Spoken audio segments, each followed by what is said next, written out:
Hey guys, Mike here. So today, I'm here to talk to you about my 100th review. God, mad to think that I made 100 of these things now. So, my 100th review is for Holmes and Watson. In this review, I'll be going over a brief summary of the plot, my quick thoughts about the film, and whether or not you guys should go and see it. So, I'm going to try and keep this review relatively spoiler-free. However, if you don't know anything about the film and you want to go completely blind, then let's just come back to this video once you've seen the film. So with that, guys, let's get started with my 100th review, and let's get started, shall we? By the window, the lighting's much better. Oh my God! Mother of shit!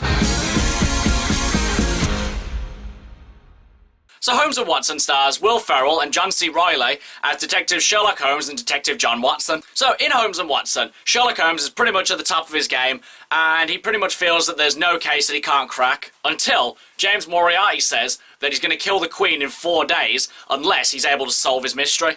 And thus we have Holmes and Watson. Now, going into this movie, I thought that it was going to be an average comedy, and it was going to have a couple of laughs here and there that would pretty much hold me over for the duration of the movie. And, you know, it did start off like that, you know.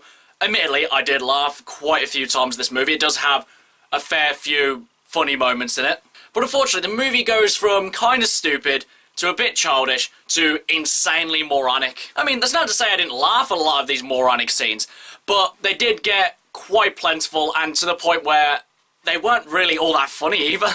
I mean, I love slapstick as much as the next person, and, well, you know, the slapstick in this movie is actually quite good. I mean, you can't really go wrong with slapstick. But there's a lot more of the ruder jokes that kind of either go a bit too far, or don't go far enough, or just plain really aren't all that funny in their execution or delivery, really. Actually, execution and delivery are pretty much the same thing. Whatever, it didn't do either right. I mean, I knew probably the main thing I was going to take issue with was the fact that this wasn't really historically accurate.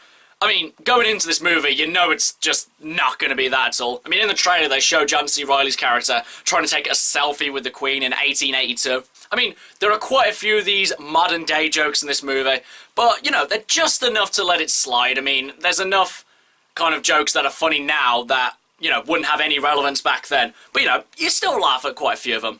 But then it gets to the end of the movie. Now, this next bit is a bit of a spoiler warning, so if you don't want to know about it, click off the video, come back once you've seen the movie, but if you don't care, stick around because here we go.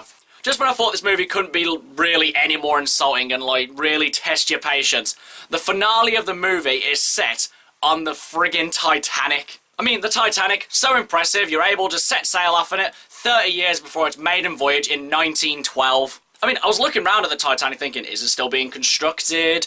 Are they just going on it just, you know, like, say that it's nearly done? No, it was fully ready to set sail in 1882.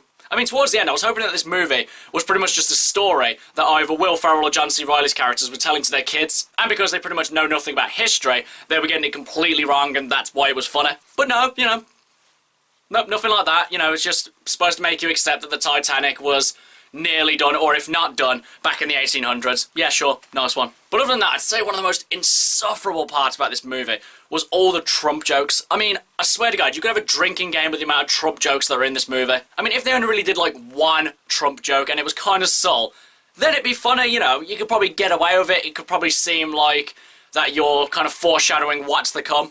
But no, they don't really go for kind of any subtlety calling out Donald Trump. I mean, towards the start of the movie, Sherlock Holmes wears a red fez that has in white writing, "Make England Great Again." Oh my God. I mean, admittedly, I did laugh at it, but then it's when you stop and think and you're like, why?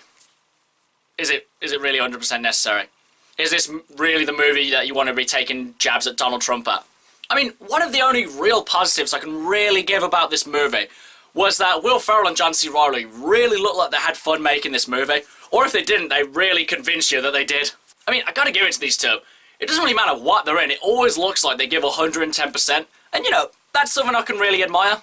It's just a shame that they're wasting time with this mediocre movie instead of making new hilarious comedies, or instead of making sequels to their better movies like Step Brothers. I mean, everyone wants a sequel to Step Brothers, why not make that instead of this? But alas, we have Holmes and Watson instead. Overall, guys, John C. Reilly and Will Ferrell are fine in the movie. The comedy at most points is okay, but then it gets to a certain point where it does become really stupid. If you're looking for historical accuracy, go somewhere else, because this movie will not offer that to you. I mean, I can't imagine you were going to be looking for it anyway, but still, it's something that's worth pointing out. But now, as for whether or not you guys should go and see it, I can really honestly say that you should give this movie a massive skip, because, I mean, there's better comedies out there. I mean, I'm not really sure that there's any really good comedies that are on right now at the pictures, but, I mean, if you want to just go see a half-decent comedy, then I'd say, you know, go see this movie. It's not really all that bad. I didn't find it completely insufferable. But if you're looking for a, you know, top-grade comedy, then, you know, this movie really isn't for you. Okay, guys, thank you for watching my 100th review. Here's to 100 more. If you've seen Holmes and Watson, what did you think about it? And what's your favourite detective comedy? Whatever it is, drop it in the comments below. Until next time, I've been Michael. See ya!